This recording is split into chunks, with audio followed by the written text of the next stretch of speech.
streams were the main creators of the mountain landscape. That's that whole idea, fluvial dissected plateau versus mountains. That, fluvial dissection just is a fancy way of saying streams cutting or incising into the landscape. That's been going on for tens of millions of years. So when you're looking up at the mountains and you're down in the modern streams, say you're like in the Westkill, just below the falls, and you look up at the mountains, you're looking at this landscape that streams have been working on for tens of millions of years. It's amazing. And the really cool thing is, if you're, especially say you're on the Westkill and you're at the falls, you're at the Diamond Notch or Buttermilk Falls, whichever name you want for it. Yeah. And you look at that sandstone, and that sandstone that you see, that the water is flowing through those beautiful little flumes, and then over that water.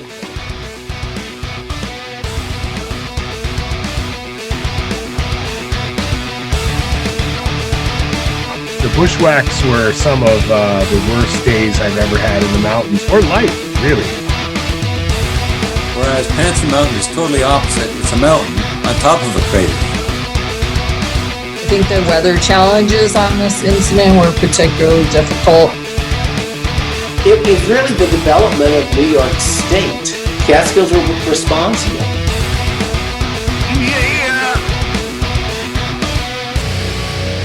Now you're listening to Inside the Line, the Catskills.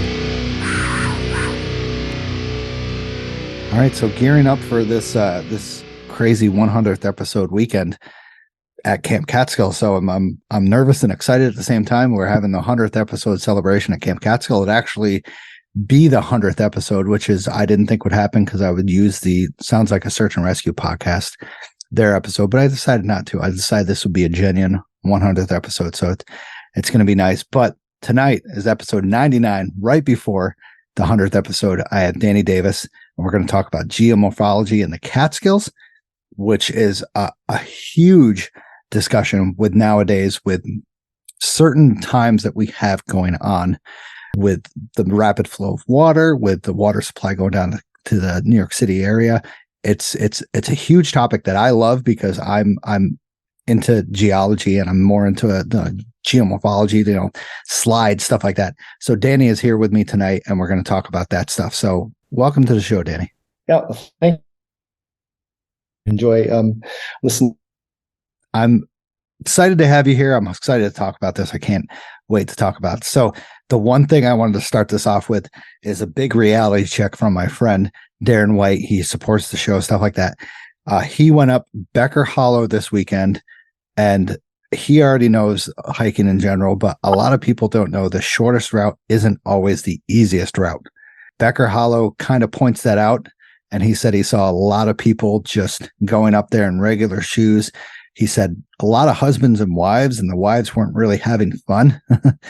And taking Becker Hollow, is very short route, shorter than going, from the Spruceton area or even from the Devil's Path. Shows you that the shortest route is not always the easiest. It's a great training route.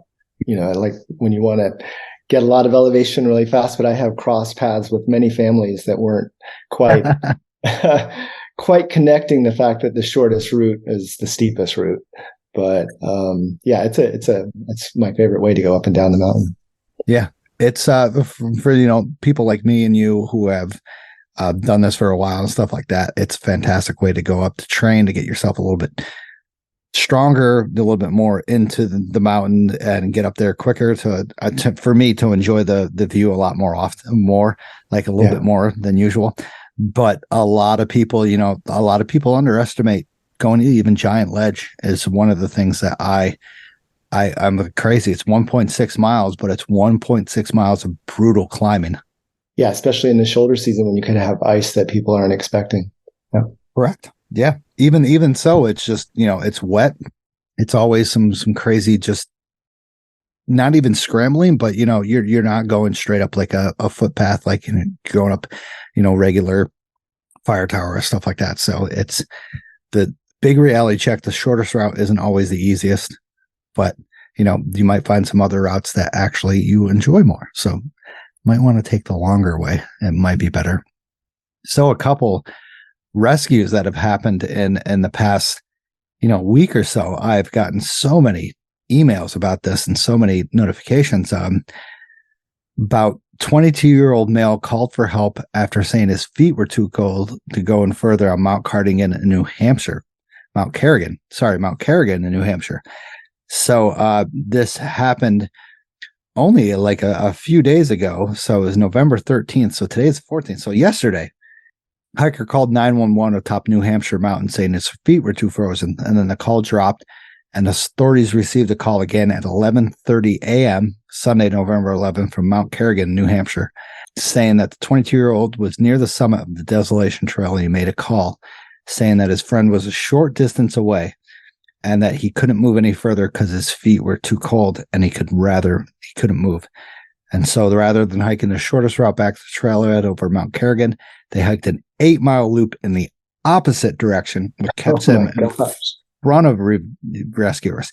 So instead of basically staying where they were, they hiked opposite of where the rescuers were coming over. Because, being in search and rescue, you're going to take the shortest route up there, kind of like the quickest route up there that you can get to the person as fast as you can.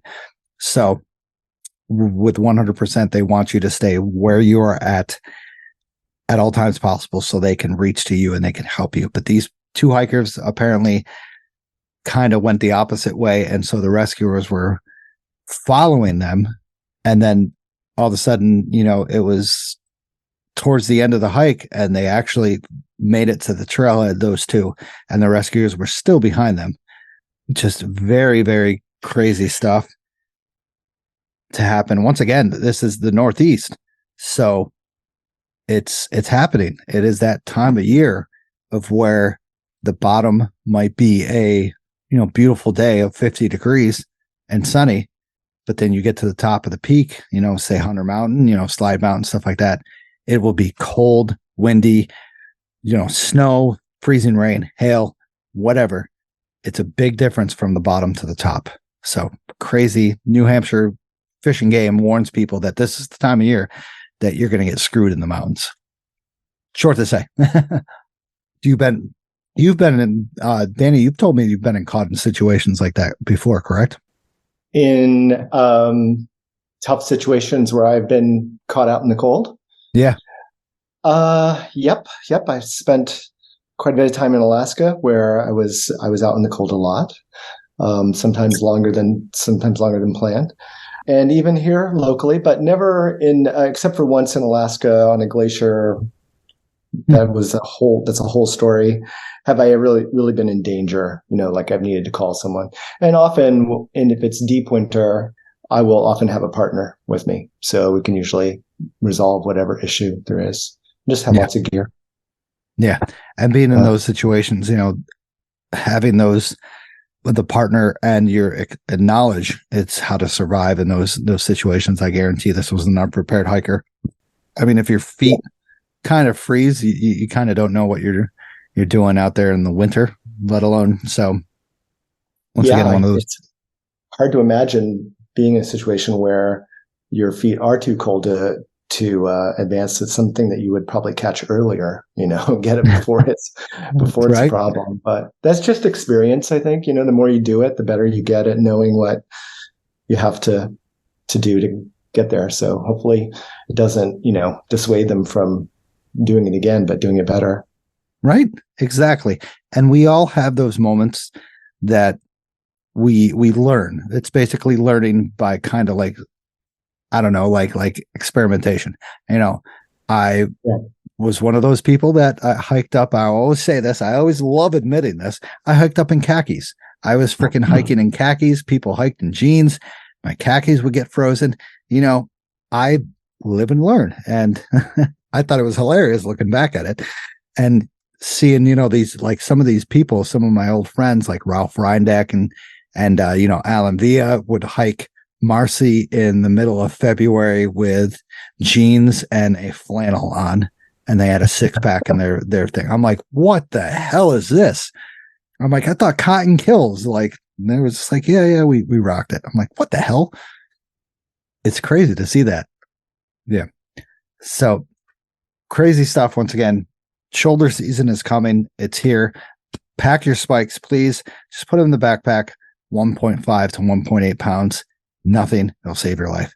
One other last discussion. I got so many emails and then links from this from a lot of people. So it's a really unfortunate event. Colorado hiker who had been missing since August has found dead with a dog alive by his side. So absolutely insane stuff. Wow. Rich Moore was missing since August 19th. And his dog Finney was found alive by his side. He's 71 years old, who was hiking a 13,000 foot mountain. Was found Monday, October 30th, approximately 3 p.m. After 2,000 hours of searching for him. And amazingly enough, his dog was found right by his side, kind of clinging to him and stuff like that, which is absolutely insane. Absolutely heartbreaking. Yeah. To find that, but it's Jack Russell Terrier, and it's just those dogs are insane dogs anyway. So, well, they're fiercely loyal too, I think. So, 100%, they'll fly right by your side. So it's number one. You think of people like hiking will bring their like big, massive, pit bulls or German shepherds or stuff like that. And sometimes you see once in a while some crazy like small dogs or stuff like that. Jack Russell Terrier is a small dog. So hiking in 13,000, 14,000 foot mountains in the Colorado Rockies is absolutely insane. And for him to pass away and for the hiker to survive, or the dog to survive, has got to be absolutely crazy. And to find him after, I don't know how many days, that's over almost 2 months of searching for him. They probably called off the search a little bit later after 2,000 hours of hiking of searching. Wow, it's just absolutely insane. What a crazy event to happen. Once again, this was like 15 days or 14 days ago, so unbelievable, crazy stuff. What are your thoughts about that, Dany? Well, it's the first I'm hearing it. It's quite the story. I think I'm going to look up more, but I'm amazed that a Jack Russell Terrier survived, 2 months out there and still stuck around. So, it says something about the skills of the Jack Russell Terrier right? To be able to make it. But if I die on a mountain like that, and I'm in my 70s or 80s, and I had a dog by my side, that would probably be a preferred way to go. I had my dog, oh my God, Irie, so right. known as Danger Dog. She was a member of our team Danger Girl. She did 6 rounds of the Catskill 35 with me and did all but a couple of the Adirondack peaks because they were just too much. But having a dog mountain companion is a great thing. Wow. And I couldn't agree with you more about dying like on a mountain in general with your dog by your side. I would feel 100% sorry for the dog, but that is definitely the way to go. It sounds sad. I'm sorry I'm laughing at that, but I that's my preferred way to go, is my dog by my side. I love my wife, but my dog. Yeah, well, I'm just not going to think about mine. We'll see what happens. Right. So once again, crazy times in Colorado. Blackhead Peak, 71-year-old male dies with his dog by his side, and his dog's still alive, almost 2 months later. Absolutely insane. So once again, welcome to episode 99 of Inside the Line, the Catskill Mountains podcast. I have here Dany Davis with me, and we're going to talk about geomorphology in the Catskills. He will explain geomorphology a little bit later. I'm not too acquainted with it, but Dany, how about you just give a real quick couple sentence thing about geomorphology? How about that? This is like a test. All right, 2 sentences. Geomorphology is the study and science of landscape forms and the processes that make those forms. That's my first sentence. And my second sentence will be, an example is the geomorphology of the Catskills involves how were these mountains formed, what forms them, and what direction are they going in terms of their changes. So that's geomorphology. It's studying landscapes, basically. Wicked. I gotta admit, I love this because I am always curious of how things are formed. You look at calls, you look at the tops of mountains, you look at different things. Everything has a unique way of being formed, especially in the Catskills, because it's not like it rose up, from volcanic ways or from the tectonic plates or stuff like that. Catskills are very different. So we're going to talk about that tonight. And I have Dany here tonight. So once again, thank you to the monthly supporters, Darren White, Vicky Ferrero, John Comiskey, Jim C., Michael Bongner, David Mead, Matt Smith, and Denise White. Thank you guys so much for supporting the show. Greatly appreciate it. Also, thank you to my sponsors, Outdoor Chronicles Photography. Molly from Outdoor Chronicles Photography specializes in adventure elopement and adventure couple photography in the Catskills, Adirondacks, and White Mountains. She is also an officiant for getting married and a licensed guide, but she is also a story maker. Molly won't just give you photos, she'll give you memories that will last forever. Don't hesitate to get a hold of Molly on all platforms. Also, Molly might be at the 100 so talk to her there if she's there. Hopefully she's there. Also, have you ever wanted to learn more about hiking or backpacking, or even just brush up on some of your old skills in the backcountry? Check out Trailbound Project, a hiking and backpacking school located in New Jersey. Scott and Joe from the New Jersey Search and Rescue Team have amazing backgrounds in wilderness first aid, wilderness first responder, and the Mountain Rescue Association, and they are there for you to learn old and new skills of hiking and backpacking. They teach anything from first aid, map and compass, and many other skills that could help you and others while on the trail. Check out them on their website and all social media platforms. They have stuff going on every week, and hopefully we'll see them at the show as well. So, Dany, you having anything to drink tonight, sir? I am, because I listen to your podcast some. I know that you asked that question and you like cider, so I got some cider. But the store that I shopped at didn't sell a lot, so it's Brooklyn Cider House Bone Dry. Are you familiar with that? Not at all. Is it good? Well, I don't drink a lot of cider, but I like it. It's dry, so it's not super sweet. It's dangerous. This is my second one. So. That is good. Thank you. So everybody's just always oh, I got to step on the foot. No, I want you to be comfortable and have a good time with this podcast. That's what I want. I want it basically to be like a talk where, and I hate to say this, that sometimes we're at the bar and, we just got done with a hike and we just kind of getting to know each other. So, all right. So we're at Snyder's Tavern, let's say, and it's kind of crazy. Crazy. Got to sort of take in the taxidermy and everything. But all right. Greatest place ever, where you see some other guy that's 98 years old and yelling at you because you hike Wittenberg up the trail and he did it bushwhacking. Yeah, we were just there 2 nights ago, Saturday. We actually bushwhacked up Wittenberg. Nice.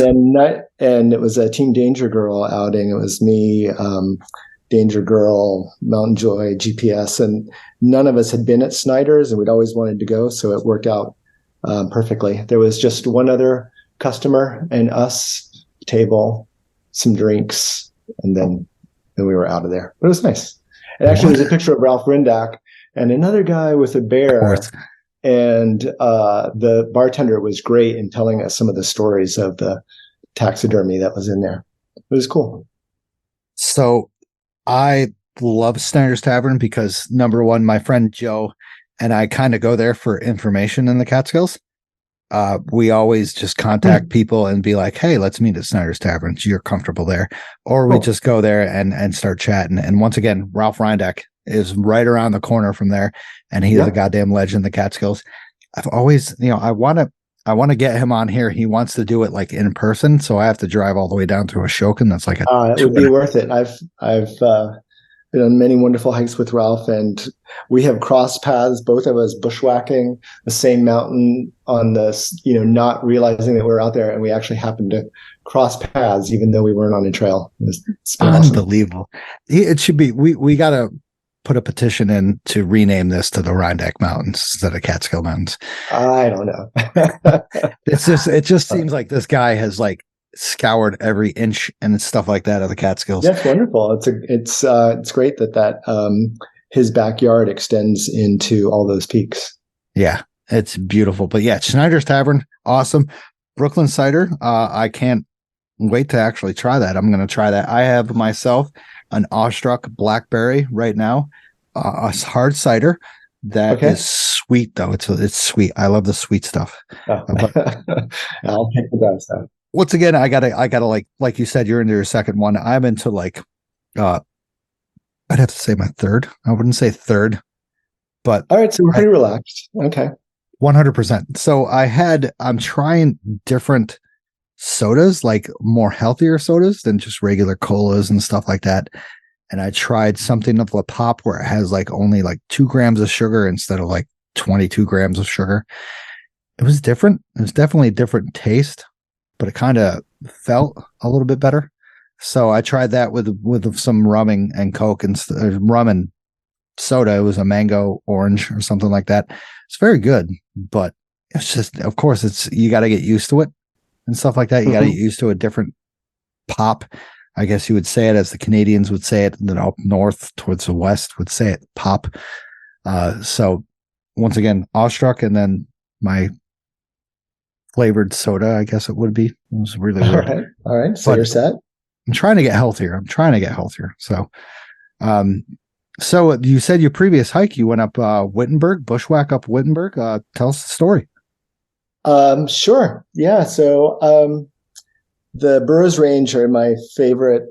When I say the Brews Range, I'm just thinking with Cornell and Slide, but there's more. But that's my favorite part of the Catskills that I like to visit, and especially with my Team Danger girlfriend. So we went up from Traver Hollow. We parked at the end of Bradkin Road and then went up to a knob on Samuel's Point, the ridge that trends off of Wittenberg to the southish, eastish, I guess, east.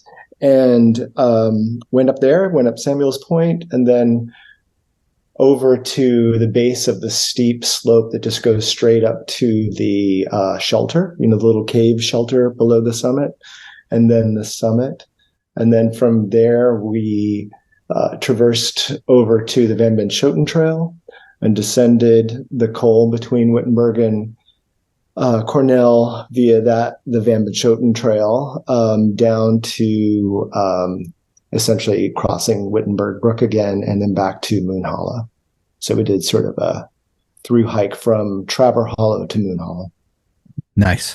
Finishing in the dark. Oh, wow. Did you guys start late or? It's, yeah, I think so. We probably got started around 10.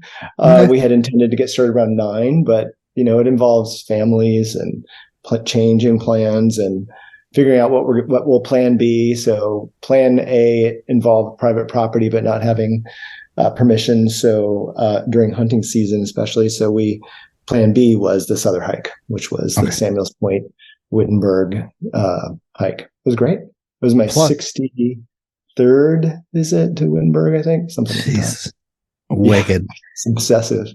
Yeah. Well, it's nothing wrong with that. Wittenberg is one of the most fantastic peaks, both with the view, and the geology, no matter what approach you come from. Well, that approach, if you take that steep face, is just one cliff band after another. So there are always ramps, right? So you can always find a ramp through them. But some of my friends really like to climb. So they had, there were challenging sections you could climb, and there were ramps for those of us that were looking for the safer, route up. It's great.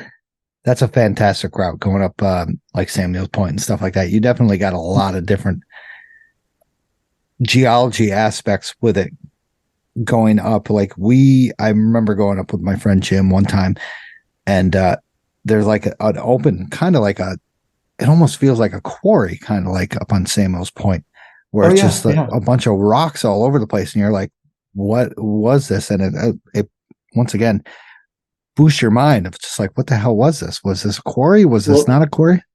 Well, I think, so here's the geomorphology part. We're hanging out in the bar having our talk, and you tell me that. And the first thing that comes to mind is if it's the same spot I think we're talking about, that's just weathering. So that's geomorphology. That's just thousands and thousands of years, at least 10,000 years of just exposure to the elements that kind of can break that rock apart, but also in some places there's just no soil that forms, so you don't get the vegetation. You see those nice big bare sections. You see that on the Lane Street Trail too, that big open section as you approach Wittenberg all along that. So that whole ridge has kind of a really cool weathered terrain like that. Yeah, I can understand why you are obsessed with Wittenberg, because any which way possible is an awesome, fantastic up from approach. Woodland Valley too. Up from Woodland Valley is great. So how about you? What was your last foray into the Catskills? Oh man, I haven't been in the Catskills in a while. I haven't hiked in a while because the last Sunday I had off, I went into Camp Catskill and kind of tested everything. This Sunday I had what we call a Friendsgiving with my neighbor down the street. We just had a good old friends time out, had a Thanksgiving with our friends, and I just haven't hiked. I gotta get out there. I really do. I'm starting to get kind of depressed. Yeah, I mean, it helps me. I mean, it's my therapy, really. So yeah, I just make sure I get out and do it. I was in Alaska in September and October and got really sick after I had done probably the best mountain climb hike I'd done in years. It was pretty amazing. And then the next day I got sick, and I was sick for at least a month. And I'm just now getting back into the mountains for like the last 2 or 3 weeks. And it makes all the difference. Yeah. Just get back. So with that hike in Alaska, did you get sick from the exposure? Maybe. No. Well, yeah, exposure to my grandkids, whom I love very much. But no. It was, it's all above except for the lower, maybe 1,000 feet is above tree line. So there is a lot of exposure. But no, I just got sick from, traveling and hanging out and getting a bunch of the bugs that were going around Seward, Alaska, where I live very part time. You gotta hook me up with anything in Alaska. I just, glaciers are my passion. Dude, that's what pulled me into geology, glaciers. I just going up to Banff and up to Jasper National Park and actually going up to the Athabasca Glacier. I touched it, and I almost start crying because I was just I'm this close to something 17,000 years ago. Yeah, it's pretty amazing. And I keep going back to a lot of the same glaciers and over just say the last 10 years and seeing how much retreat is happening. Yeah. So being able to access glaciers and see glaciers and experience glaciers is a privilege that's, getting harder and harder for some people to experience. Yeah. So where my daughter lives in Seward, Alaska with her family. She works for Kenai Fjords National Park, and it's a terrain that's just defined by glaciers in this very mountainous landscape because it's where one tectonic plate is subducting underneath another. So you get to the west, you get volcanism, a big chain of volcanoes. That's the Alaskan Peninsula. But the Kenai Peninsula isn't volcanic, but it's being scrunched up. So you have this uplifted terrain, and then you just have massive ice fields and glaciers that have carved this terrain. And then over the last, say, 10 to 20,000 years, they've retreated and created these beautiful fjords. But the glaciers were always still pretty accessible. And just like in the last, say, 20 to 30 years, the retreat has just been really dramatic. Just the photographic evidence. And then just in the last 10 years that I've been going every year, I've seen a lot of them retreat. It's pretty wild. Wow. Scary. Yeah. Yeah. Seeing the stuff online, the pictures online, I'm fascinated with glaciers. So seeing the retreat of some of the stuff that I've been to, I've been on the Pito Glacier in Banff, the Athabasca Glacier, just seeing the retreat of that. That you have to hike up in Alaska, there's some places where you have to hike a mile or two in. Yeah. 20 years ago, now it would be 2 to 3 miles in nowadays, which is absolutely insane to think that much is those. And people think that the glaciers aren't they're huge, hundreds of feet tall, not even Yeah, it can be hundreds of feet tall and then wide, half a mile wide. For that much ice to melt in that short of a time is absolutely insane. Yeah, yeah, and we see it all in terms of how it's changing the ocean levels. Yeah. Well, I hope you get to Alaska. It's really worth it. It's easy to get there. It's just a flight. And then if you go to the Kenai Peninsula for sure. It's just south of Anchorage. It's easy to get to, and there's everything there, just everything that you can experience. Awesome. So excellent. Thank you. I will definitely get there. No, it's a bucket list. I know it's a freaking bucket list. So, also once again, this weekend, I'm going to try to release this early. Usually I release this on a Monday, but I would try to get this out as fast as I can. This Sunday, which is the 19th, is the 100th episode celebration and live broadcast at Camp Catskill. So if you can make it, cool. Make it, please. We have raffles going on with Westkill Brewing donating, Phoenicia Diner donating, Camp Catskill donating, Catskill Center donating, Scenic Route Guiding is donated. Bunch of people have donated, and this is all going to go to the Catskill Trail Crew. I've hooked that up with the New York, New Jersey Trail Conference, and I've hooked that up to make sure that this goes straight to the Catskill Trail Crew. My friend Matt Smith is on there, and I really want this to go straight to them. So we're going to do that. So raffle, big, huge raffle, cool stuff. 100th episode. It's going to be a party, going to have fun. We're going to broadcast live. So if you can make it, please make it. That'd be cool. If not, just tune into the episode.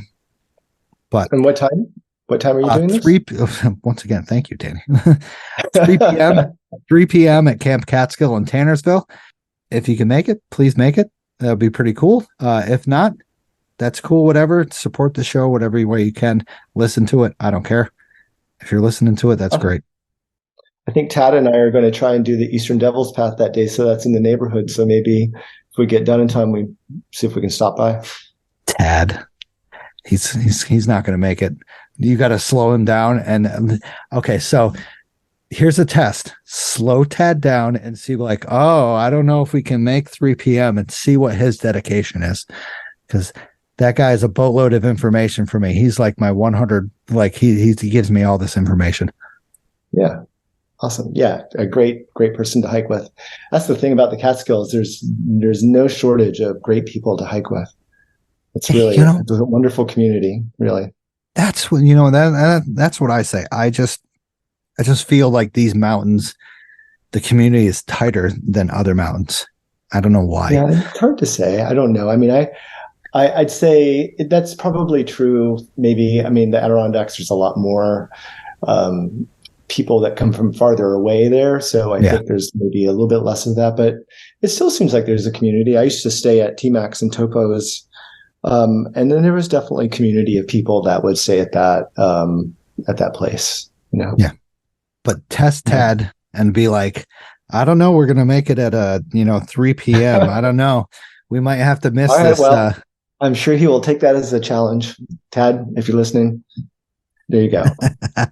Someone just challenged you. Yeah. So I'm just going to talk about the volunteering. 3500 Club has Trailhead Stewards. Sign up for next year. Once again, Catskills Trail Crew just finished their last little episode down in the Huckleberry Point Trail, the Huckleberry Loop Trail. Phenomenal job by the Catskill Trail Crew. Catskill Mountain Club, Visitors Center, anywhere you can volunteer. It makes a massive difference in the Catskill area. Trust me, 1 hour to 8 hours could make a huge difference in your trail, and it can make your experience 100% better. Also, if you're ready, if you want stickers, contact me, contact Camp Catskill down in Tannersville. They have some there as well. So once again, thank you guys. So we'll finish up with some of the sponsors. So is it time for some new gear hiking in the Catskills? Say no more. Camp Catskill in Tannersville has all your hiking needs. Footwear, socks, moisture wicking shirts, freeze-dried meals, Catskill merchandise, and of course, the most important, micro spikes. They have all the essentials for your hiking needs located in Tannersville and online check out Camp Catskill if you want free stickers. Also, stop here. Also, 100th episode is going to be celebrated here, 3 p.m. Sunday. Also, if you already hit the trails, make sure you take Scenic Route. Scenic Route Guiding is here to help you with your goals, big or small, like Marcy or Slide or Low in the Sewers. Check out the Scenic Route Guiding and Gear Rentals on Instagram and Facebook for much more information. Also, if you mention the podcast, you can get 10% off. Use the code Mountain Lion.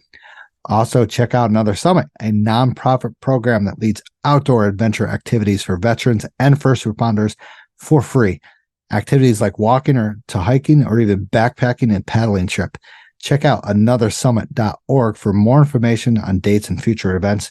I'm working in the process with Another Summit to do something for our future events for veterans and first responders. So let me know if you guys want to hook up anything and I will get you hooked up. So let's get on to the guests of the night. Let's go.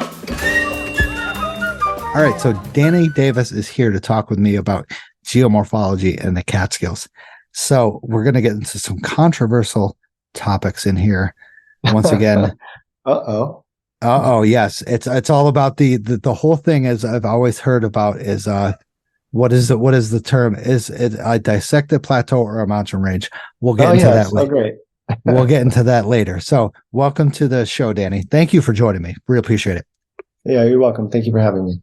You know, I followed you a while on Instagram, and your time as a Team Danger Girl, and it was always a big question mark. So I'm glad we hooked up. I'm glad we chatted about this. And once again, I had no clue you were involved in geomorphology and stuff like that. So this brings a whole new book to my chapter, because I've been waiting for someone. I've always, I've talked to people about geology and stuff, but I always wondered about geomorphology and what it is, how it's shaped the Catskills. And I can't wait to hear about it tonight. So thank you for joining me. So why don't you give a background about yourself real quick? Not real quick. You can take as long as you want, buddy. Well, first, though, I'm just going to say that, you've had some really good geologists on your show in the past. And that was one of the things that, got me to start listening, is that, I know Bob Titus and Carl, and I know a lot of the people that Carl works with at the Geological Survey. And it was just nice. It was really good to be able to have them on there. And it's a good resource, really, to be able to get some science out so that, people have it. So my background is I've been living in New York since 1987, moved here from Fairbanks, Alaska with my partner at the time and 4 kids, a dog and 2 cats. We'd been living outside of Fairbanks in a dry cabin. That was a cabin without running water, but we did have electricity. I was a geology student there, studied geology at University of Alaska Fairbanks, and moved here and studied geology again at SUNY New Paltz. And I've been working as a geologist, specializing in water since 1990. Studying groundwater for about 7 to 8 years. I was a computer modeler of groundwater flow, and ended up starting to work for the New York City DEP in late 1996, early 97, and have been working for New York City DEP ever since. And I am the stream studies coordinator for the stream management program for New York City DEP, where we work with a lot of local partners to try to foster good stream stewardship in the Catskills, since it supplies the unfiltered drinking water to New York City. And my particular focus of work is on stream geomorphology, which we'll talk about in a little bit. But so that's my sort of the arc of my profession in terms of the science. But I just love hiking. So I've been hiking since I was a kid. I was born in Alaska, but I grew up in the southern U.S. And then for quite a while in the Smoky Mountains area. So that was my introduction to mountains. And then I went to Alaska when I was 18, went back there and spent a lot of time in the mountains there. And then the Catskills and the Gunks really became my mountain home for the last almost 30 years, really, for quite some time. And I would say since 2011 is when I kind of really started hiking a lot in the Catskills and caught that bug. I did my first round of the Catskills with Heather Rowland when we were wearing formal ball gowns. So we did this Gowns for Greenbacks thing, which was to raise money for the 3,500 Club to sponsor a lean-to repairs. And so Heather and I were joined by lots of people on that, but we were the only two to sort of do it all in ball gowns and sometimes other attire. Yeah. And then went to visit them all again in the winter. And then I fell in love with the Brews range, did them all just over and over again. Then that became the grid. And then that cured me of any peat bagging after that. And so now I just like to just go and visit the same few mountains over and over again, but just approaching them differently each time. Correct. And I see your definite way of approaching the mountains differently each time, because it makes a whole different experience. It makes you feel the Catskills in a whole different way. Yeah, that's great. Didn't know the terrain, really. Yeah, awesome. So you've been doing this stuff for the DEP for almost, 17 years now? No, I started in 97. So okay. It's coming on 27, 25 years. Oh, shit. Like I don't even want to do the math right now. Oh my God. Now that's the, whoops. Sorry. I'm getting old. No. So, but I started really studying streams in 2000, in the year 2000, and have really, my career for the last 23 years has been studying Catskill streams, and mostly in the Esopus watershed. So yeah. So you're very, very important, because of course all this water that flows from the Catskills areas goes down into New York City for their reservoir, the water systems, correct? Well, I think in terms of the importance part, the only importance I have is that I try to be a good parent and grandparent. But in terms of my work, whatever, not so much. But yes, this water that I study, that's in the streams that I study, is what gets into the reservoirs and then is transferred down to the city where it's not filtered, and into the distribution system. And so what I really investigate is, how do the streams influence the water quality that ends up in the reservoir? Yeah.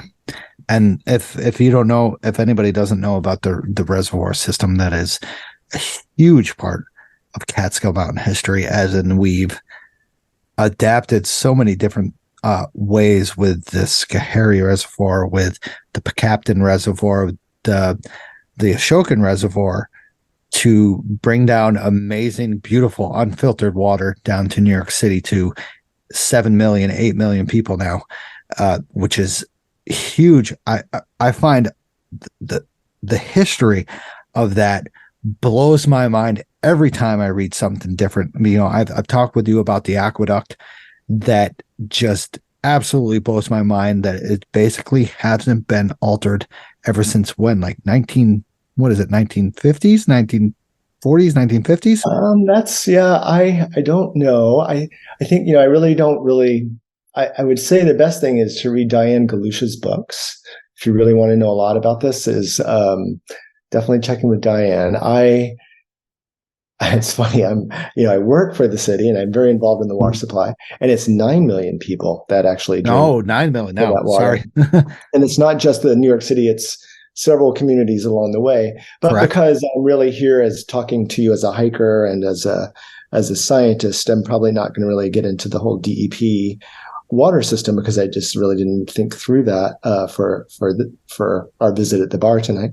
But yeah.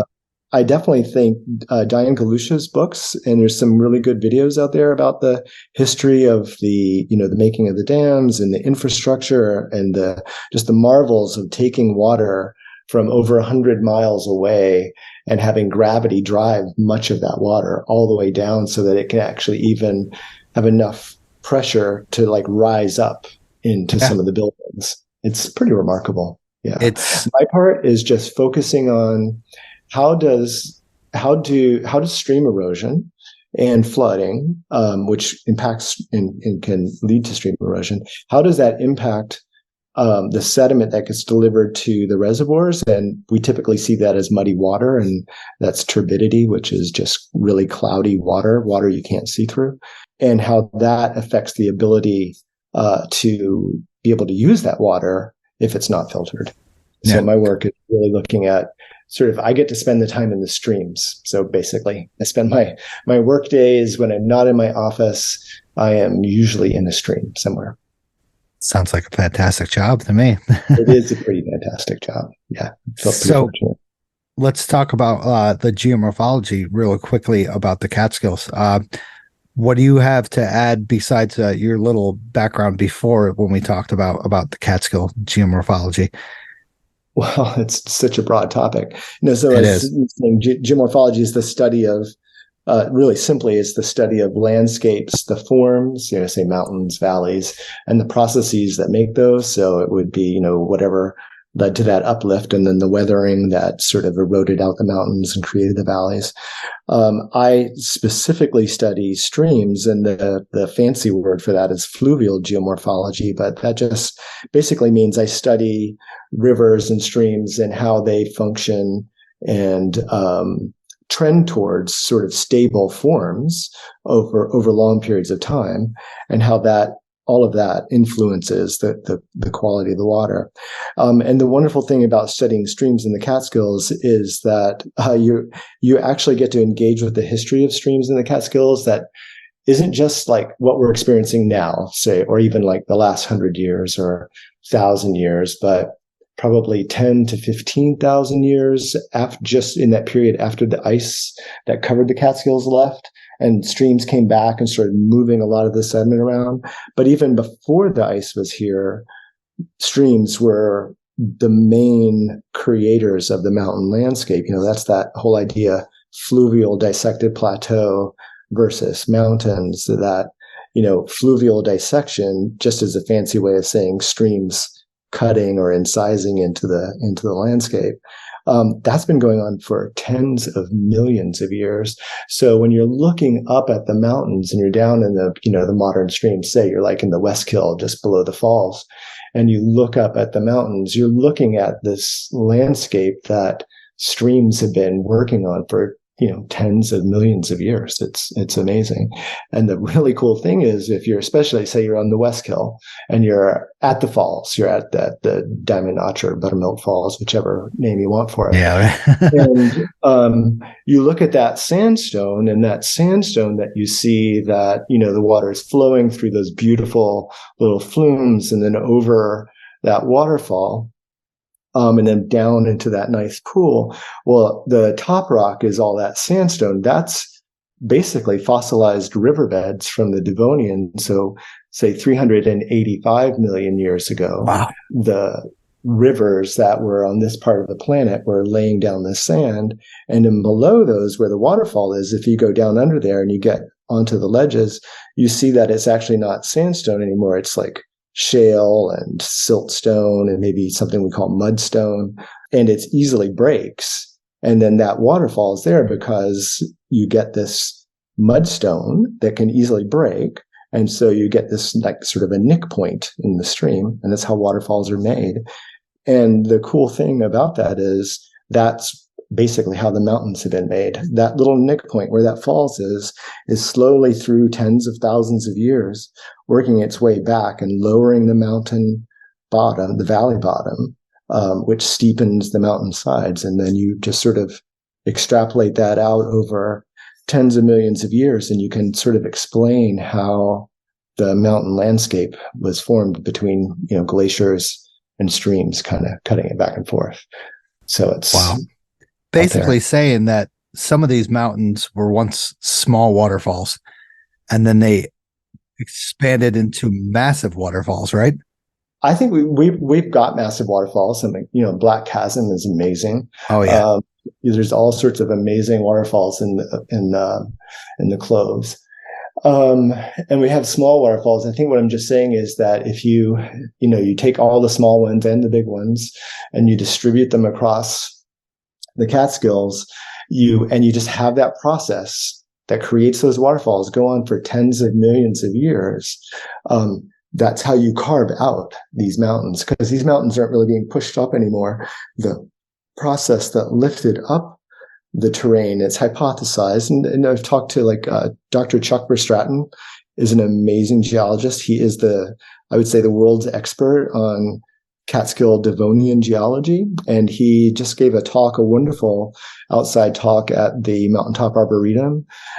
He's works for the New York State Museum, so he's both a geologist, a rock doctor, but he's also a great educator. So I recommend reaching out to him in the future. So when I asked him about, are the Catskills Mountains or just a fluvial dissected plateau, we were talking about how did the land get lifted up? And what happened basically is, as all the sediment that was on top of the Catskill bedrock got eroded away, the crust kind of just kept lifting up. You took all that weight off, and it slowly lifted the Earth's crust up. And then the slow uplift of that was being competed by that process of the streams, the weathering, the climate, delivering water and ice, and carving out these mountains. So you have a really unique mountain landscape in the Catskills. They look like mountains, they smell like mountains, they feel like mountains, they hike like mountains. They have the ecosystem of mountains. Their formation is kind of unique in that it is a dissected plateau, but the end result are these just incredible mountains created by the slow, long process of streams and glacial ice. Wow. Unbelievable. So once again, it goes all around and comes around, stuff like that.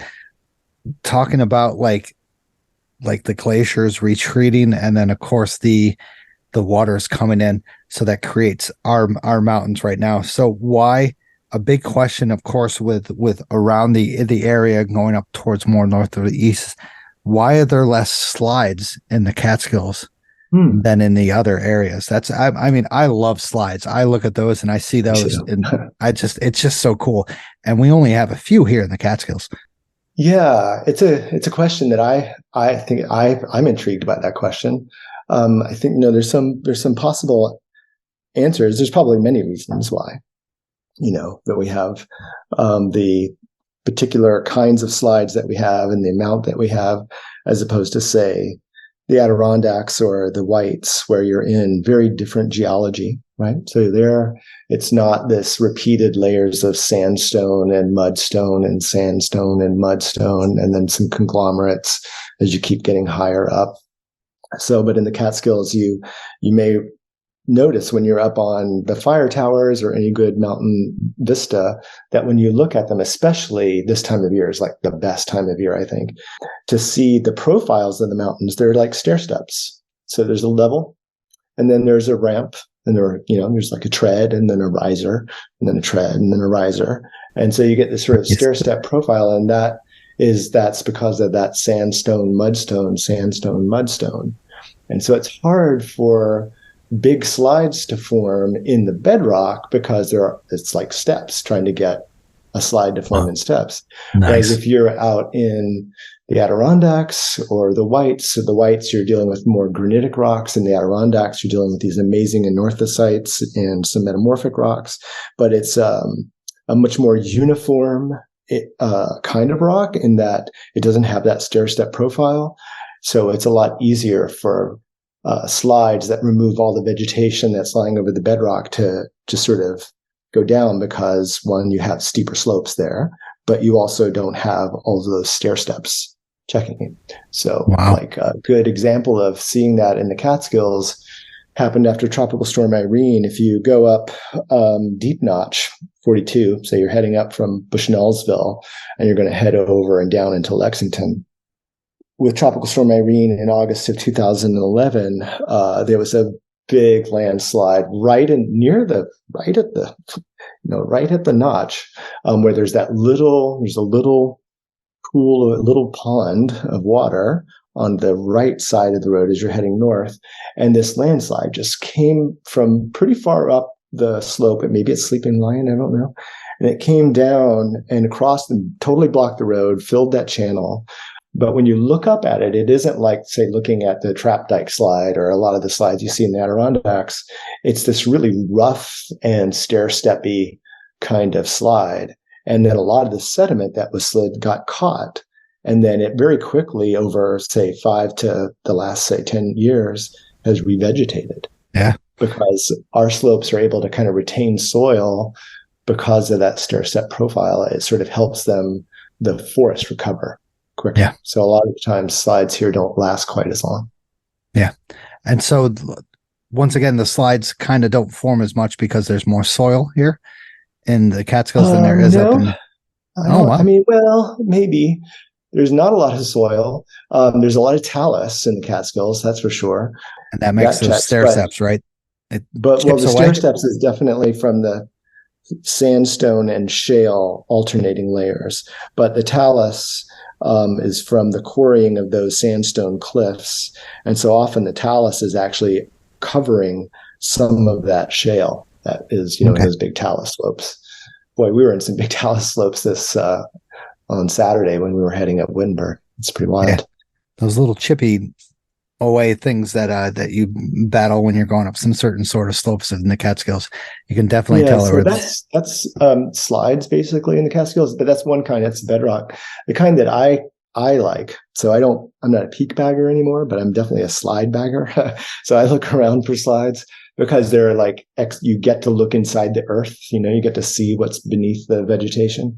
And so there's the slides that form at the base of where a stream is cutting into a hill slope. And so you get a flood, and the high water cuts into the base of that slope and it oversteepens it. And then the whole hill slope slides down into the stream. And usually that's like a glacial deposit. So maybe it's glacial till. It could be glacial lake sediment because there were big glacial lakes here as the ice was advancing and retreating. But then what you get are these great exposures of that ice age sediment. And there's quite a few of those in the Catskills. You just have to look for them when the leaves are off the trees. You gotta know where you want to look. You gotta know what you're looking for. Yeah, sorry, I could talk forever about that. So probably best to get on the topic of slides. No, it's good.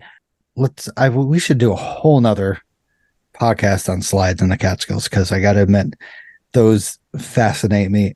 Can we talk about turbulence in the Catskills? Yeah. So I would much rather talk about hiking than turbidity, but it's important. It's been a big part of my career for the last few years. So why does turbidity matter? And again, I'm going to keep this pretty light because this isn't an official DEP thing that I'm doing here. But turbidity matters because for many reasons. Let's just think about a drinking water supply. Turbidity is cloudy water, and something has to be suspended to cloud that water. It could be algae. It could be sediment. In our case, it's very, very fine sediment. It's silt, it's clay. And often that silt and clay is coming from where streams are eroding into that glacial legacy sediment, some of the sediment that was left behind by the ice age, as well as just moving around the stream sediment that's been around for thousands of years. That ends up in the reservoir. It can actually have pathogens, can adhere to silt and clay. So, microscopic microbes can sort of hitch a ride with the silt and clay and then get in that water supply. So that's one way that turbidity has a sort of a negative impact on an unfiltered drinking water supply. So you have to manage it with that in mind. But it also matters, ecologically. Turbidity is natural. I mean, you go to any glacial river and you're going to see a very turbid stream. It's, from the glacial flower. But it can be in systems that are not as adapted to it, tough for trout, for feeding, for foraging. It can have some effects just on biota in general if it's really sustained and chronic, say it's really like a significant amount over a long period of time. Recreationally, I mean, I don't know if you hike streams. I hike streams a lot. If you can't see where the boulders are, your shins will tell you where they are. I have shins that will document the history of my engagement with stream boulders. Of course. And so from that, just say as you're an angler or whatever, So I think, there's a lot of reasons why we sort of care about turbidity.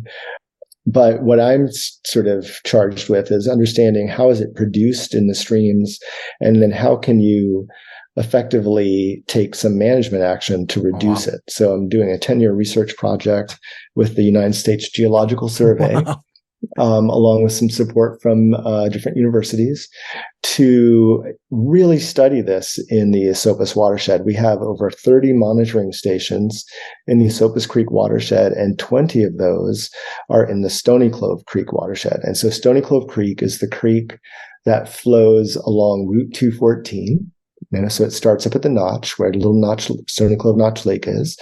And then you head down valley through Edgewood and Lanesville, make your way down into Chichester and then into Phoenicia, and it goes into Esopus. And it's the biggest tributary stream to the Esopus Creek. And so that's where we're doing our deep dive research to understand, for the last, I'm just going to say 10 to 15,000 years, because it's not exact, since the ice left. The glacial ice melted. It was a very messy retreat. It left behind big glacial lakes and small glacial lakes filled with, decaying ice and leaving behind lots of silt and clay. But as the ice retreated, those lakes melted. Those lakes were released as the ice pulled back. So the dams that were holding back the water moved. And so you had a rapid draining of these glacial lakes. Streams came back. And so say sometime between 10 to 15,000 years ago, streams have been reworking all this sediment.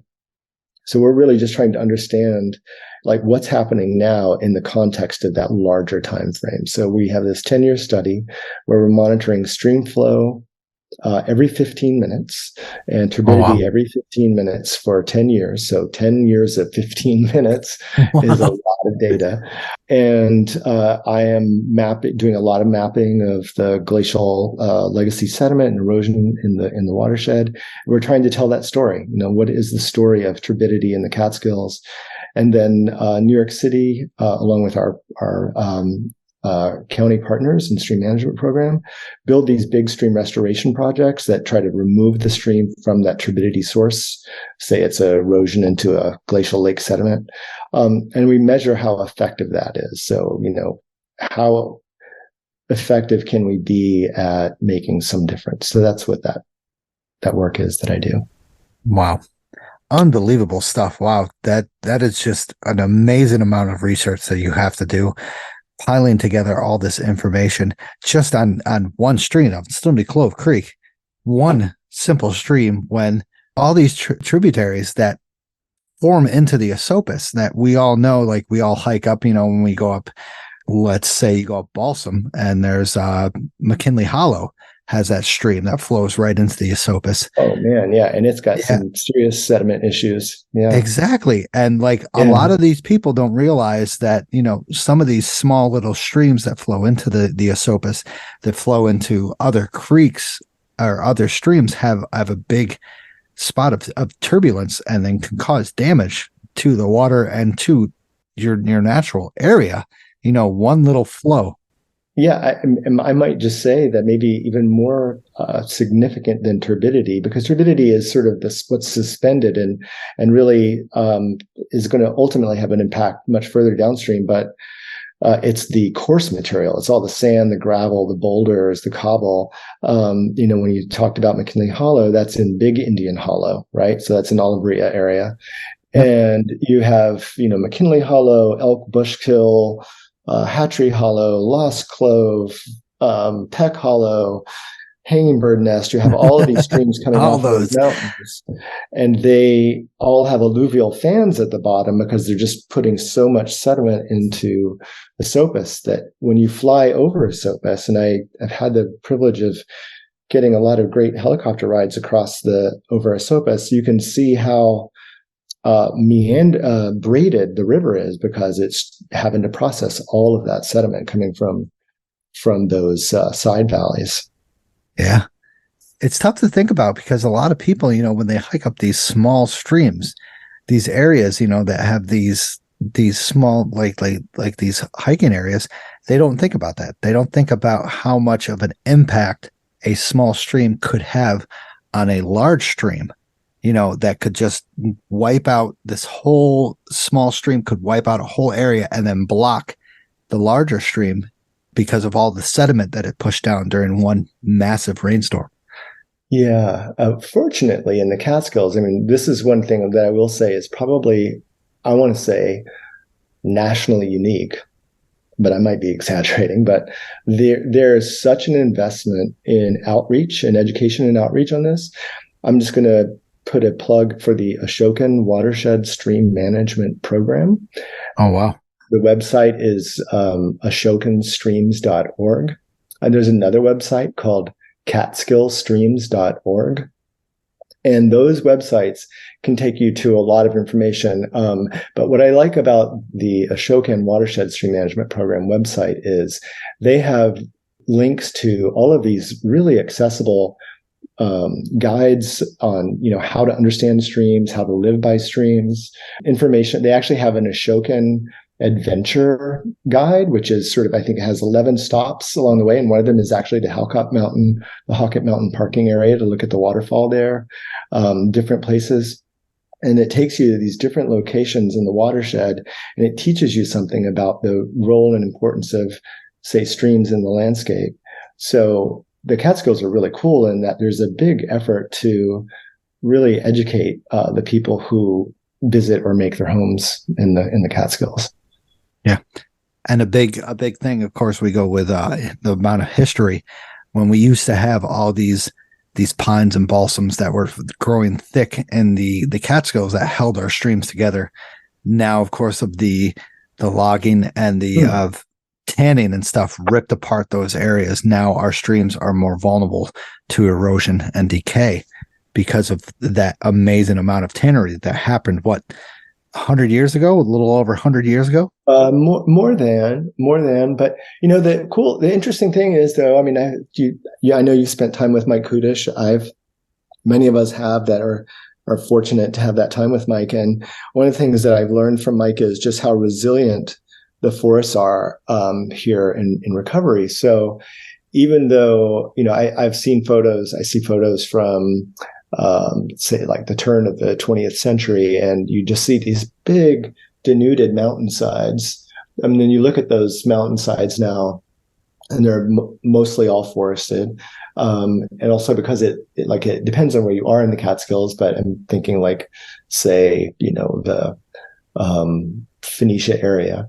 A lot of the landscape recovered, but what's happening now that's really affecting it is all the ashes are dying. The hemlocks have the woolly adelgid, the ashes, an emerald ash borer, beech, which aren't necessarily so much a streamside tree, but the beech have the beech blight. So I spent a lot of time in Catskill forests, and there's a lot of trees that are dying, and a lot of those are getting in the streams, which are ending up, and trees in streams is a good thing, but when you get a lot of them, it can really create a lot of erosion. Yeah. So we're really seeing the landscape adjust to, not only climate changing hydrology and maybe changing the magnitude and frequency of our floods, but also the impacts of invasive species getting in and, very quickly wiping out a whole bunch of trees that, the landscape isn't used to having to process that many dead trees at one time. Yeah. And would people don't understand that the trees, basically their roots hold together the soil and stuff like that for our mountains and stuff like that. So if you don't have that kind of like that togetherness of the trees, then the soil is just going to wipe down into the mountains, and your mountains are going to go clear. And if we have the emerald ash borer and the woolly algid, they're just going to wipe out these mountainsides and make these streams massive and huge and have all this flooding and stuff like that. So, it depends, because some things are growing, so as those trees are dying, other trees are coming in. So there will be a change. I think there'll be a change in the forest community. The challenge will be, if, say, big erosion does happen in the landscape, it does take some time for it to recover. Yeah. But I think watching to see what happens. But I'm going to use a word that you just used, if you don't mind. I sometimes give talks, and I think you said the togetherness of the trees, or the trees togetherness, or something. I'm going to remember that, because one of the things that really helps hold wild mountain rivers together, even though they face incredible floods and just high energies, is when you walk those streams and you see that the boundaries of the stream are just defined by tree roots and just really holding the bank together. I'm gonna talk about the togetherness of trees, and I'll cite you. Thanks, Stash. Please, thank you. That's that. The trees make me. When you see those fallen trees, they remind me of veins. They remind me of the flow of water, the flow of life, basically, and that the trees, you always see them kind of like right on the edge of each other.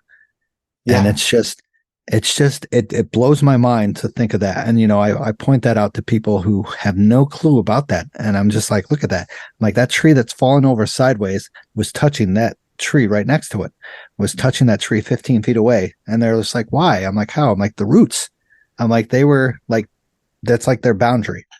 And it's just absolutely phenomenal to see. And just to see that root system of 20 feet is just absolutely insane. It's just phenomenal. It is. So let's get out of the talk about, the slides and destroying of the mountains and stuff like that. Let's get into the amazing blue lining that you did with Team Danger Girl. I've been always interested in blue lining, but I haven't taken on that quest because I'm too afraid that I'm going to fall by myself, fall down the stream 25 feet and kill myself by getting in between a rock and the water. So talk to me about blue lining. That is possible, I guess. I'm happy to talk about that. But I do just want to make one correction, if that's okay, or one distinction, and that is that landslides, I want to say, is landslides don't destroy the mountains. Landslides are one of the processes that makes the mountains. So True. Landslides are just where climate has made a new sort of scrape into the side of the mountain, and just locally steepened it up a little bit. So I'm glad that you say that, because a lot of people, will disagree and be like, it's destroying everything, blah, blah, blah. It's one of our natural processes, It helps make the mountains. So the blue lining, that was something I did with Catskill Mountain Club, and it was like a Team Danger Girl thing. And a shout out to my Team Danger Girl friends who, like I said, I was just on an awesome hike with Dorcinda, who's Danger Girl, and Stefan, who's GPS, and Luke, who's Mountain Joy. And we have done so many awesome adventures together, and wanted to try to do some hikes with the public, with the Catskill Mountain Club. So we're thinking about the thing that I like to do, and a lot of us like to do, is hike streams up mountains. So we set up a series for a year. I can't remember which year it was now. I'm embarrassed to say. And we started with Bear Hole Brook up to Van Wyck. Nice. So we start, and the idea of the blue lining was to be adventure, but also educational. So we had different naturalists along. Like I was there as a geologist. We had someone who was really good at bird ID, 2 or 3 different botanists. Wow. And so we sort of made it like a little bit of an expedition to sort of record some of the things that we saw. And then also get up to Van Wyck, which was great. And so that was a lot of fun. Marv Friedman, I don't know if you know Marv. Marv was on that hike. Sue Hall. There's a few other people. Nice. That ended up doing a lot of those hikes with me. And so that we did that. And we did Biscuit Brook up to Furs Summit. And nice. We hiked Westkill up to Hunter's Summit. Woodland Creek up to the slide on slide, the old slide on slide. Yeah. And came up the summit that way. There are a couple of others that we did. And then it was like and I was using Facebook at the time, which I'm not really now, but I noticed it was almost like, I was like, maybe we're creating something where it's actually going to have an impact, because maybe blue lining will be like peak bagging or something, and more and more people will go. So it seemed like a good idea to not kind of continue it as a public thing. But I do always encourage people to walk streams, because it's really you really are walking, along the course of the process that's really making these mountains. So you really get a chance to learn. And there's some awesome waterfalls, man, that you can explore. You can either climb the waterfalls if you're into that, or there's always been a go around. There hasn't been a stream. I haven't been able to find a way to get up to where it's just a idea of a stream. There's not even really a channel left. Another wonderful one is Warner Creek. You can take that up to Plateau, and you can actually follow a thread of the stream of Warner Creek. You can follow this thread, and if you stay on that same bearing, it'll take you right to the little teeny bump that's the summit of Plateau. So it's pretty fun. Yeah. So that was, sort of an organized thing, but I think just hiking streams is just a great way to get to know the Catskills and to get to know and love nettles, especially if you do it in June, July, August, September. Nettles love water. Streams have a water. The nettles love disturbed surfaces, and gravel bars are pretty frequently disturbed surfaces. So you have to become one with the nettles, but that's all right. Just dress appropriately or get used to it. I also use my running shoes, actually the best shoes that I found are La Sportiva Raptors, but not the waterproof kind, the kind that will drain. But what's great about the La Sportiva Raptors is the sole is really sticky. So when I used to do a lot of mountain running, would like to try and go, or just extended hiking, like go do the Great Range and a bunch of other peaks. They're great sticky shoes on bedrock, but they're also actually sticky shoes when you're in the wet. So get good grippy shoes that drain really well, and be ready, like I said, for nettles, black flies, mosquitoes, waterfalls, but lots of surprises. So Team Danger Girl, was that just something you guys formed as friends just to check out all this stuff? Were you guys like kind of acquainted on Facebook and stuff like that? It started on a particular hike up Friday Mountain in February of 2012. But my friends aren't here to tell that story, so I'll hang on to that one. Let them tell it sometime, maybe. But I was out with my friends Dorcinda Knaut, Stefan Lazowski, and then Emily Polinsky was Emily Smith at the time, who was a young intern working with me at DEP. And we were heading up Ralph's Ramp, actually, and trying to find another way up the cliff. We wanted to sort of not take Ralph's Ramp, but find another way that was going to be more ridiculous. And that's how Dorcinda got she got the name Danger Girl on that hike. And we all just sort of gave each other names and became a group, and then had other friends, and it just sort of became a community. It was just a community of hikers. And we still get together. Like I said, there's 4 of us that get together a lot. There's several more, but we usually try to find something fun to do that we haven't done before, if possible. I got to admit, blue lining, I haven't done much of it, but I have done a decent amount of it. And I'll say a decent amount, a couple times, where I've gone up, I want to check this out. I've gone on the Flatiron Brook, going up to Graham Mountain. Oh yeah. Yep. I've been up that. Wow. What a phenomenal hike that is. Like you said, absolutely. Can't go up there anymore, unfortunately. I know. I'm so glad I did the grid when I did, because I was able to visit Graham 13 times, and heading up those drainages is really great. Yeah. Have you ever been up Shandaken Brook? Which is, I think, heads up towards Eagle. Just check that out sometime. It's really worth it. That's the one that goes towards the left of the lean-to, correct? Yes, I think if you take the stream that's near the lean-to, or by the lean-to or whatever, and you follow that all the way up and you get on one of its tribs, it takes you up this brook. That's just one big flumy waterfall after another. It's pretty amazing. Maybe no. I think I've been up to Dry Brook. I've gone all the way up Dry Brook, not Shandaken, but I've been up through Dry Brook. But yeah, I gotta admit, going up those streams and stuff like that is definitely another way to look at the geology and the formation of these mountains. It's just you'll get along a spot that's, a couple hundred feet of this, and then all of a sudden it's dramatically changed. Yeah, I do love that. It's just one of those things that you're like, holy crap, I didn't know this existed. But don't do blue lining. I suggest don't do it. Leave it alone. This is horrible crap. Nettles, slippery, and you're gonna die. Since I have no responsibility here, I just I recommend that visit a Catskill stream, and even if you don't, walk it, because it is risky. You have to. I mean, I do it for a living, so it's something that I feel pretty confident in.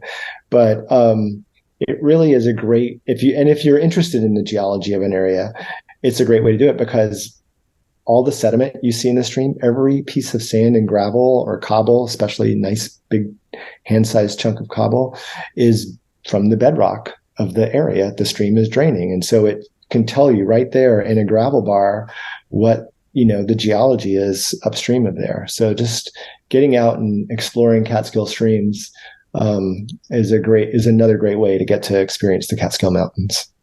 Correct. Awesome. Thank you so much about that. I love it. So, Dany, I ask a lot of people that, have you ever been in any close calls in the mountains? It doesn't matter in the Catskills or anywhere else. Yeah. And I have. And I've had some close calls in the Catskills. I had some close calls in the Adirondacks.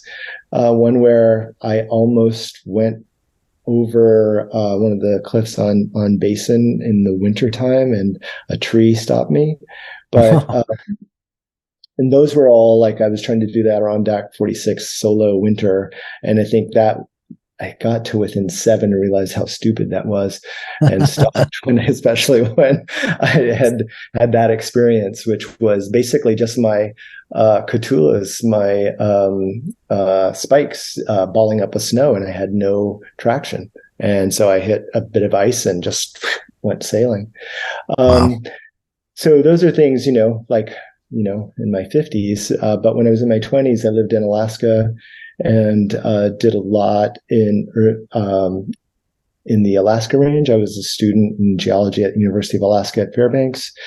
And so one time, I think it was in March of 1983, I joined a small group of professors and some graduate students in the geology department on a trip up the Black Rapids Glacier that drains a bunch of really big peaks. These are like 14 to 15, 16,000 foot type peaks that had a large, big glacial basin called the Trinity Basin, big, beautiful, flat basin surrounded by these beautiful peaks that had big slopes of snow.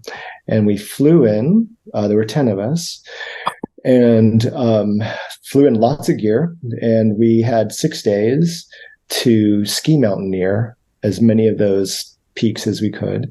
And so we spent the first day building snow caves that we all connected with tunnels. So we were sort of like a little community of prairie dogs.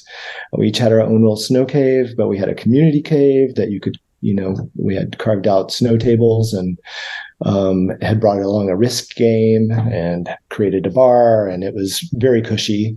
And then we skied and climbed for about 4 or 5 days. And then on the 6th day, when it was time to leave, the deal was that we were all going to ski out. We had to ski down a glacier called the Black Rapids Glacier, which is a glacier known for it being a surging glacier, so a relatively fast-moving glacier, and it's going over a steep slope, so it has lots of crevasses, and it's called Black Rapids because when you look at it from the air, it looks like you're looking at Black Rapids of a river going down, and every crevasse you see is sort of this dark blue that makes it look like you're going through rapids. So you had to ski past that, cross this frozen river called the Delta River to get to a road, and it's about 36 miles.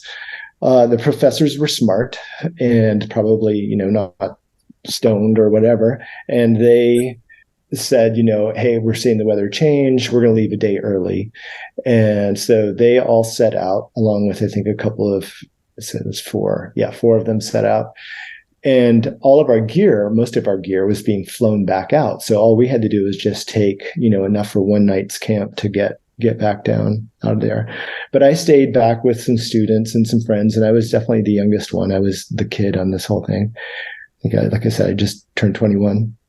And I had all borrowed gear. I had none of this was my gear. And we decided to stay longer, and we woke up the next day and you couldn't see a thing.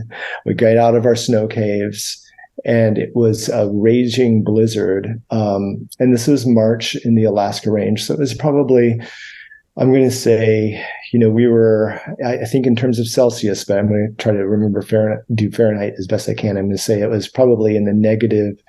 It was below 0 Fahrenheit with blowing snow and intense whiteout conditions.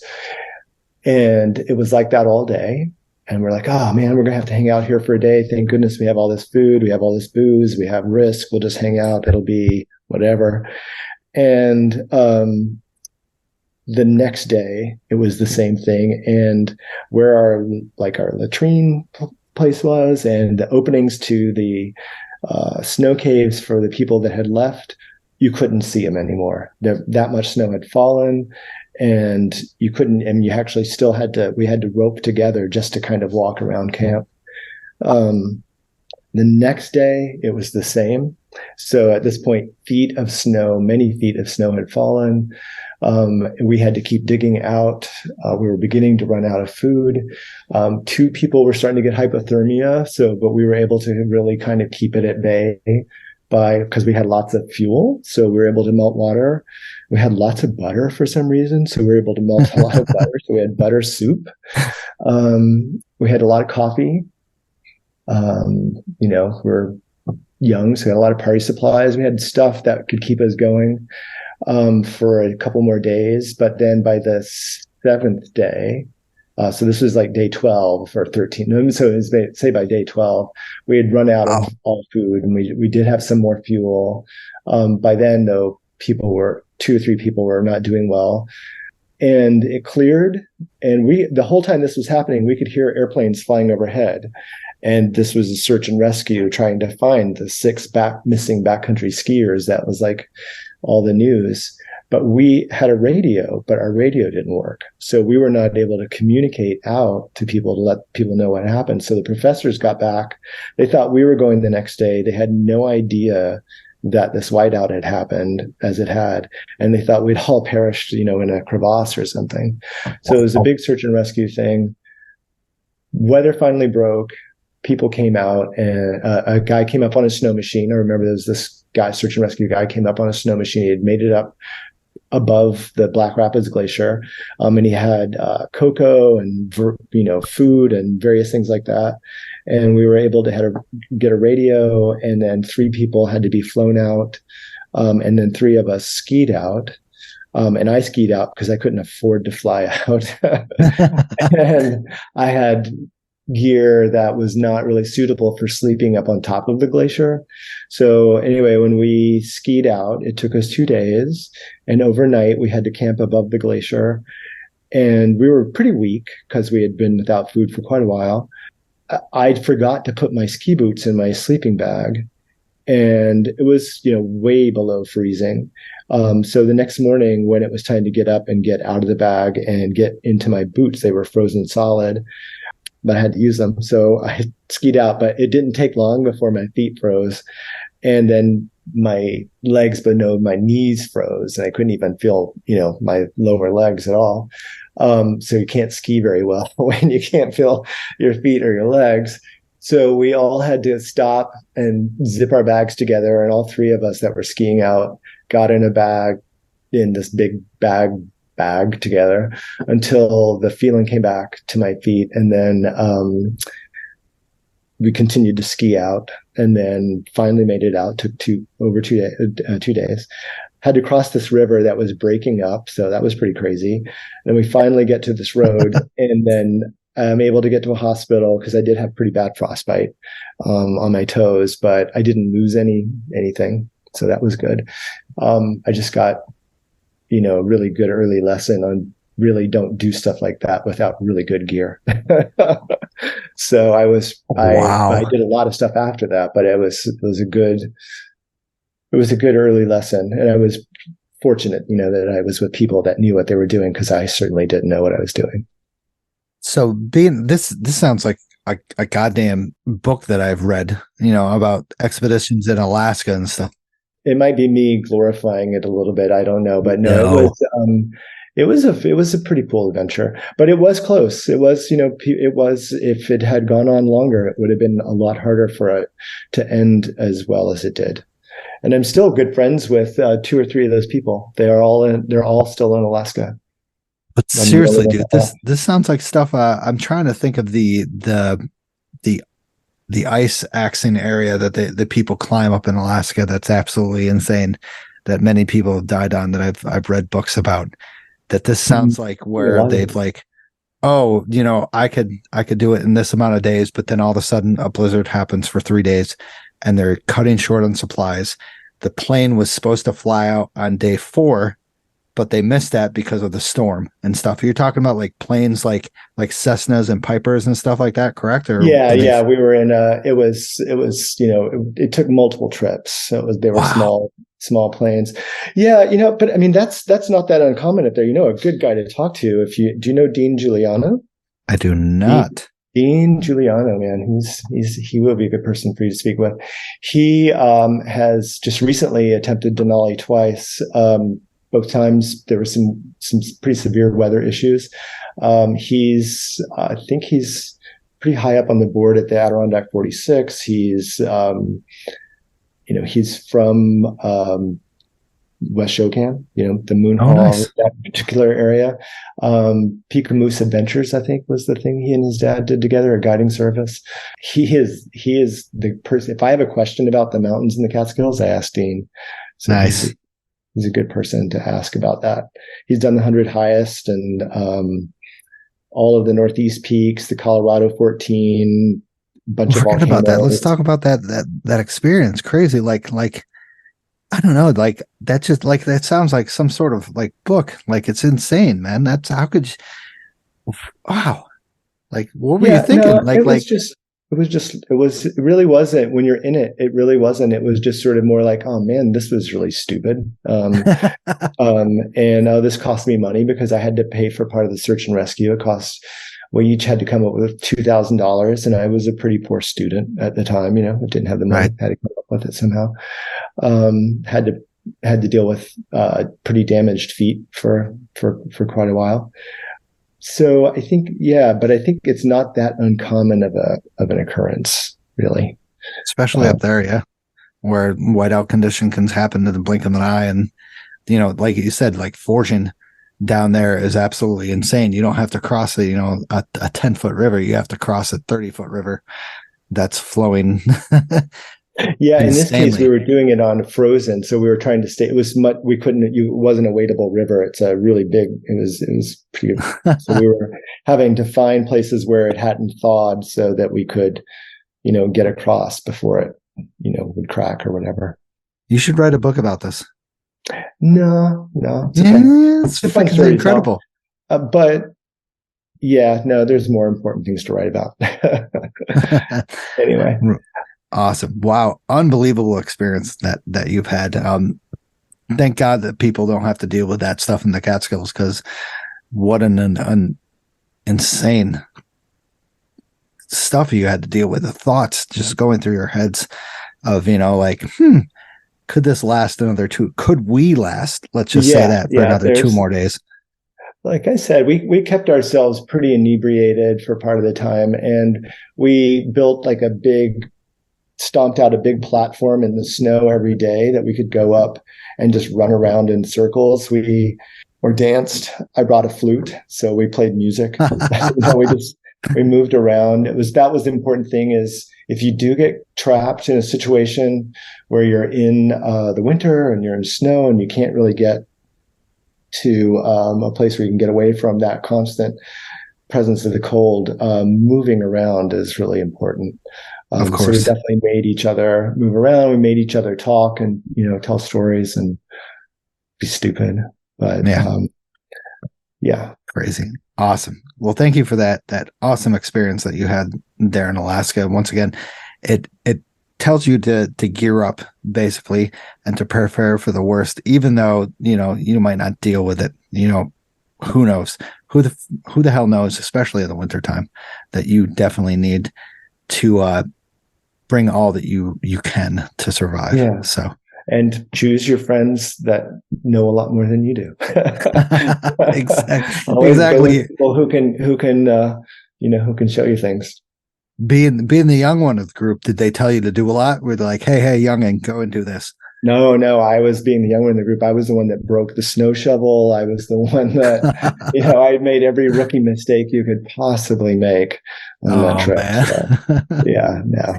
Well, glad you were alive and here today to tell that story. That's an awesome story. Me too. Life got really good after that. So, yeah. Good. Right. So last question, post hike brews and bites. What do you suggest to go out and to eat after a good hike in the Catskills, sir? Yeah, I always, in the interviews that you've done that I've listened to, I like this question because I like to hear what people have to say. And I would say, because of where I hike, I kind of limit the area now. I mostly just really focus on exploring the Burroughs Range. I must always end up at Brios just because I have been doing it for years. They know me. I know them. Nice. There's even a particular pizza that, they know exactly how it's really like a Team Danger Girl kind of a thing. We like it. And so that's really it, because I can get a Devil's Path IPA, I can get a really good pizza, and I can relax. And usually there's a hiking community group of different groups from the hiking community kind of come through there. So you can see people that were also out and about. Although I have to say, going to Snyder's Tavern the other day, especially after this, really tough hike and getting out in the dark, we got back to our cars at 8. So we were in the dark for, like 2 to 3 hours, and going to that place, it was like being in another time and another world. So for that experience, I think for something that feels like it hasn't been, impacted by, some of the cultural changes that have gone on in the area, it feels pretty authentic. Right. If you want a full, authentic Catskill experience that hasn't been altered since 1900s, go to Snyder's Tavern. Yeah. I would. They didn't serve food when we were there, so I don't know if it was because we got there so late, but it didn't really matter what beer. I think I got a Corona or something. It was just being in that space, which is kind of cool. Right. Gotta agree with that one. Both of Brios. Once again, Brios has a gift certificate to the 100th episode celebration. So put your money in for that. So Dany, thank you once again for joining me tonight. I really appreciate you taking out your time talking about geomorphology and stuff like that. I really want to have you in on another like 4 or 5 episodes. So if you don't mind, let's go deeper into this. Well, we'll do this one. We'll see. I do think there's a lot of great people out there. It's a wonderful community, and I think it's a cool thing you're doing. I mean, to be able to be committed to getting to 100 episodes, and I know it's got to not be easy to do this. Just wrangling people, like even trying to communicate with me and other people, it's a lot of work. So it's pretty cool. So I think you're going to have a lot more. There's lots of people for you to keep this going for a while. Definitely. I can't wait. So, once again, thank you to the monthly supporters and the monthly sponsors. Really appreciate it. You guys are doing amazing things for me and for the Catskill community. Thank you to everyone who has donated. Really appreciate it. Your money goes towards the show and not towards me. I will 100% guarantee you that. Also, thank you to everyone who is listening. I really appreciate you guys following me through 99 episodes of the show. 100's coming up. Can't wait. Great to have 99 with Dany here, because I was just immense with his information that he had for me. It was just absolutely phenomenal.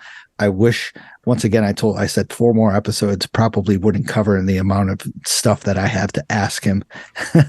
And he probably would get bored after, 2 episodes. So thank you, Dany, for joining me tonight. Oh, you're welcome. All right. Thank you. All right. Have a good night, Dany. Hey guys, I just want to thank you for listening to the show. If you enjoyed the show, subscribe and throw down a smooth review on Spotify, Apple Podcasts, or any podcast platform that you use. You can also check daily updates of the podcast, hikes, hiking memes, and local news on Facebook, Instagram, Twitter, and the official website of the show.